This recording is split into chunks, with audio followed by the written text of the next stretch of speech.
Welcome to the Creative Push, an intimate and diverse artist interview series. Here, artists and makers of all kinds share tips, advice, knowledge, and inspiration that you can learn from. I'm your host, Sherry O'Neill, a photographer, artist, writer, and educator. This series is a part of the Learn and Create platform to help artists further their education in creativity, art, and business. Today we have Karri Suh. She is a hobby baker.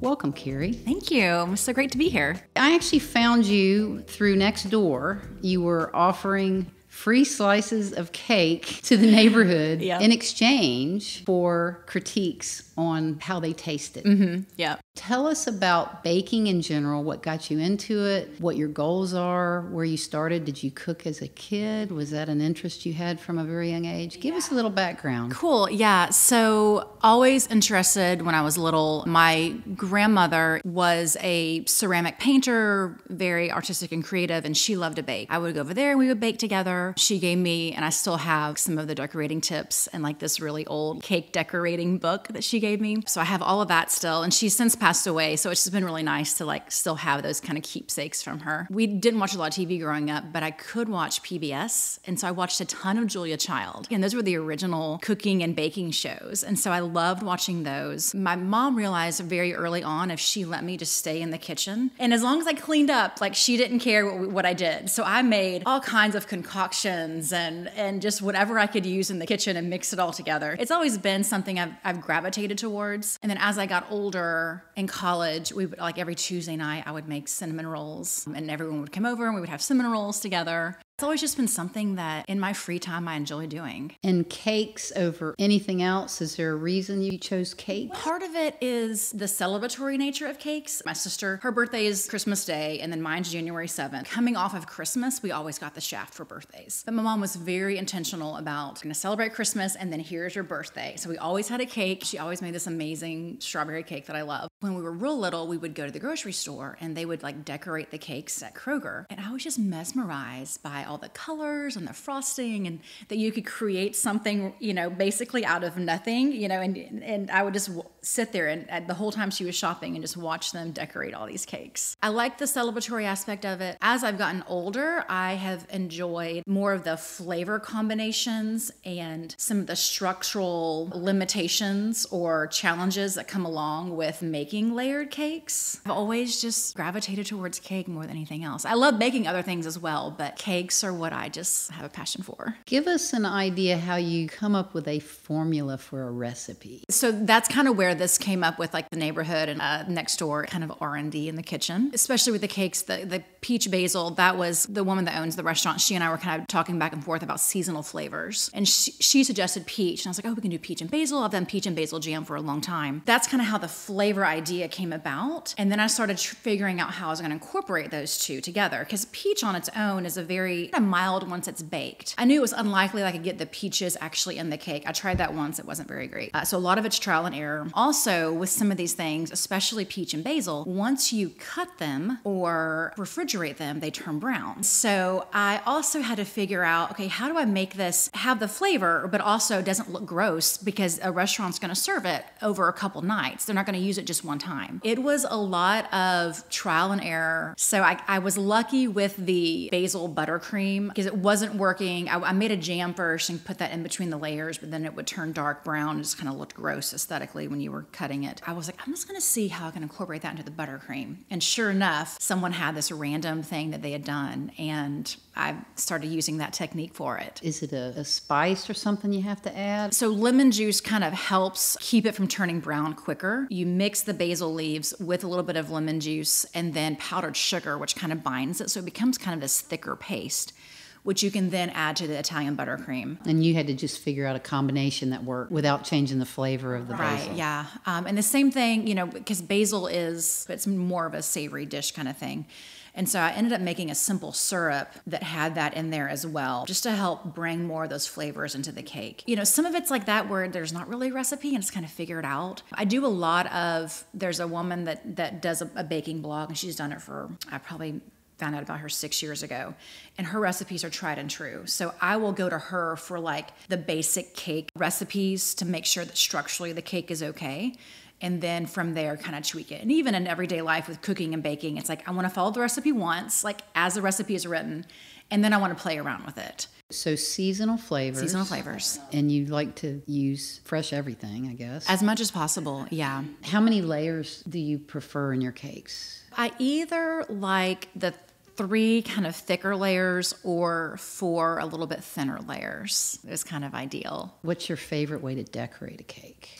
Right now I'm using Italian buttercream, which is not nearly as sweet as the American buttercream, but it's a much longer process to make. And I kind of feel like, we Americans want to make everything cheaper, faster, sweeter. And so that Italian buttercream, both technique and flavor, I think is something that you're not going to buy from the grocery store because it just kind of takes too long to do. So it is a little more unique in that I'm able to incorporate that into the cakes that I make. And so that's kind of the biggest way I like to decorate, I guess. And I don't know, I love the simplicity of design and like make sure that the flavors are like the showcase of the cake. I eventually want to get into more of the creative decorating as well. That just astronomically prolongs the cake. Then it's like, are you really baking to serve it, or are you like baking to then like decorate it? You mentioned you have a little bit of a background in photography. Tell us a little bit about the other types of creativity that led you to this, because all of that is it's a visual thing, obviously. Mm-hmm.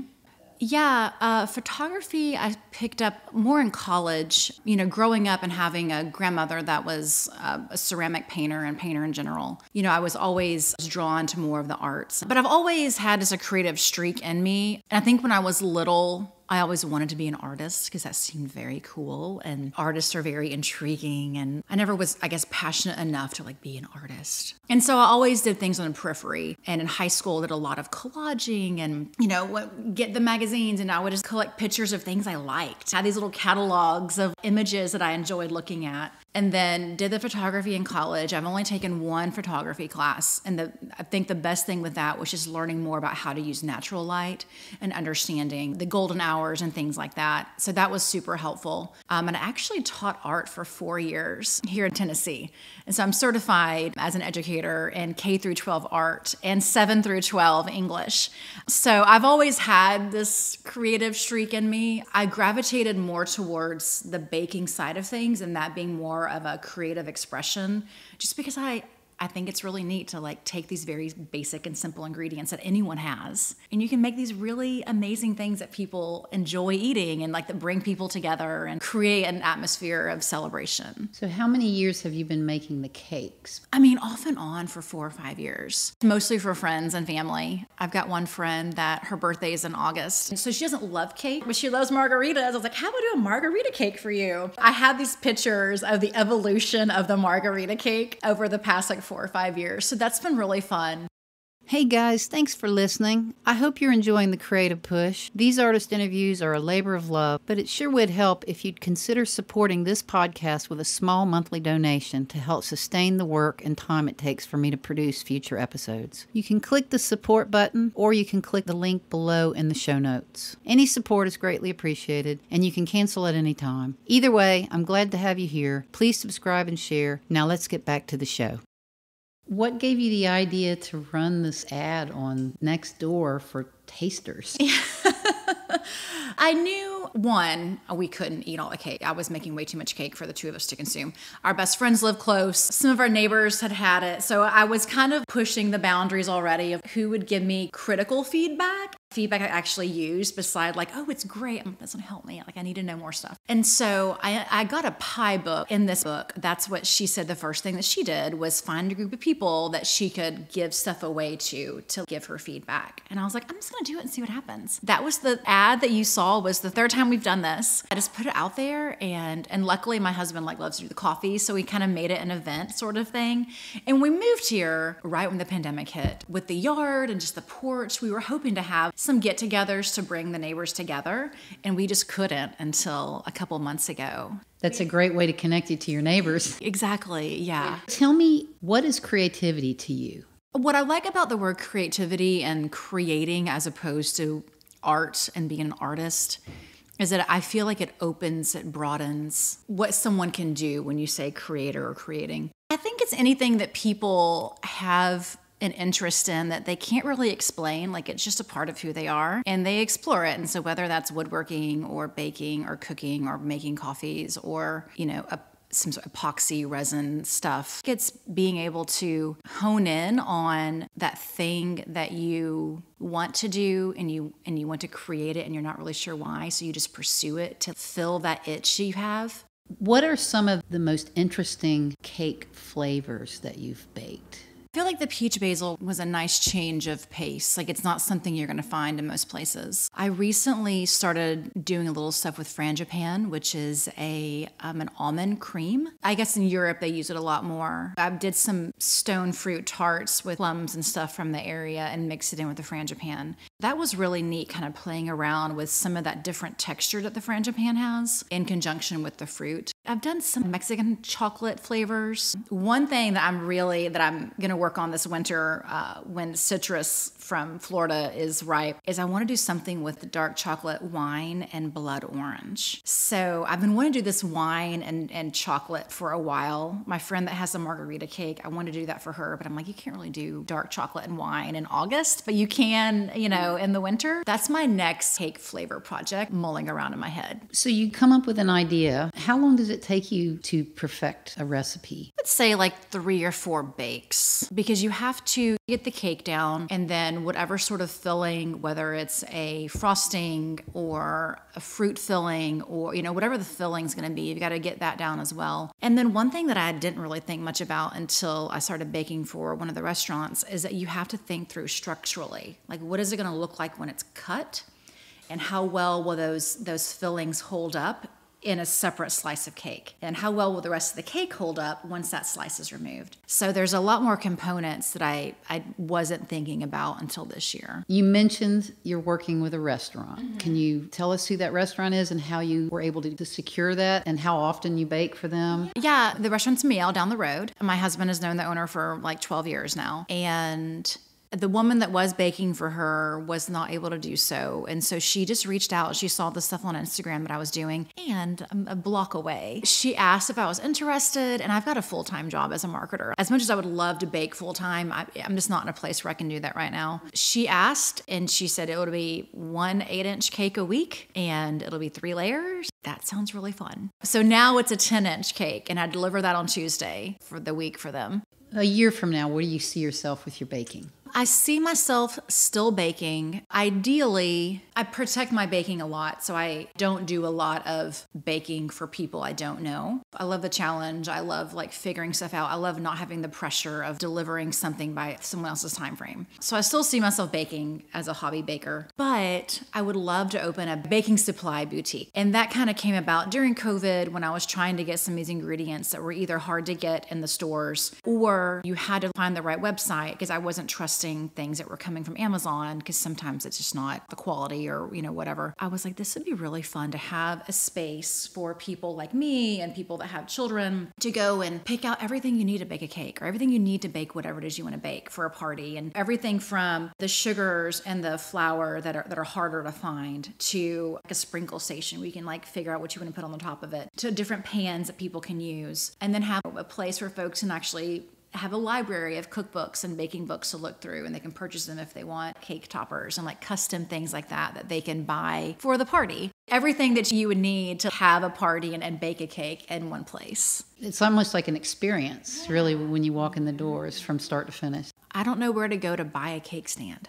I'm buying those online, and I would love to be able to go in and pick out some cake stands, or actually see all the sprinkles in front of me, as opposed to just kind of guess how they'll look in person. So it would be more of an experiential kind of store. Of course, I would love to have workshops in the evenings for folks to come and learn how to make a layered cake or decorate sugar cookies, just have a fun evening. If someone asked you, let's say an amateur baker asked you for tips, tricks, or technique suggestions, what kind of things would you say to get them started? I would say invest in good cake pans that are heavyweight, that are well insulated, so you get an even bake. And it's a little more pricey up front, but you don't have to worry about cake sticking and all that kind of stuff. So invest in some good pans. Start with 8-inch, maybe move to a 6-inch, but the 8-inch is a really nice standard cake size. I would would say get a turntable, and get a turntable that has a very sturdy base so that you don't have to worry about the cake falling off or anything when you're decorating it. Like Italian buttercream is really special because it pipes really well. It is not cloyingly sweet like the American buttercream. Watch some YouTube videos and really figure out how to make that Italian buttercream, because that will then set that baker's cakes apart from things that people can buy from Publix or Whole Foods or wherever.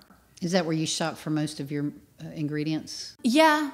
Publix, Whole Foods, sometimes the little local grocery store over here for, the fruits and the herbs and stuff, the farmer's market or the produce place up the road. Do you ever get stuck when you're trying to figure out a recipe? And what do you do when you get stuck?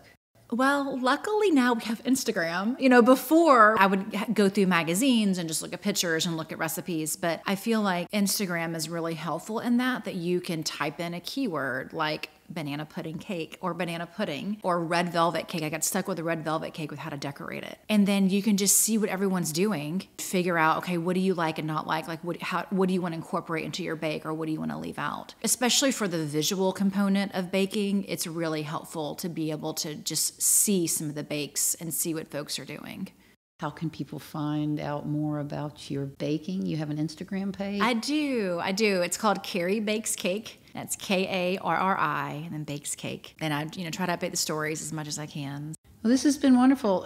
I have one last question. I actually met you through Nextdoor for your cake tasting. There were people lined up at the door when I got here, and you had a SKU on each box that people took of a slice of cake. How was the feedback? Did you get responses? Because you said you like to get positive and negative. Did you get much negative feedback? My husband and I started a data analytics company a couple years ago, and I did more of the marketing analytics side of things. That feedback loop between customer and vendor or provider is so important to just really be able to understand what your target audience is like, what the market likes. I knew I had to make something that was easy for people to use, but also ask the very specific questions. Because if I just asked you how you liked the cake, you're going to say, oh, it was great. But if I asked you specifically, how was the texture of the buttercream? And I gave you options that you can choose. It's much more constructive feedback so I can know what needs to change or what's doing well. I would say the biggest type of feedback that I've gotten is either there's not enough basil or there's too much basil.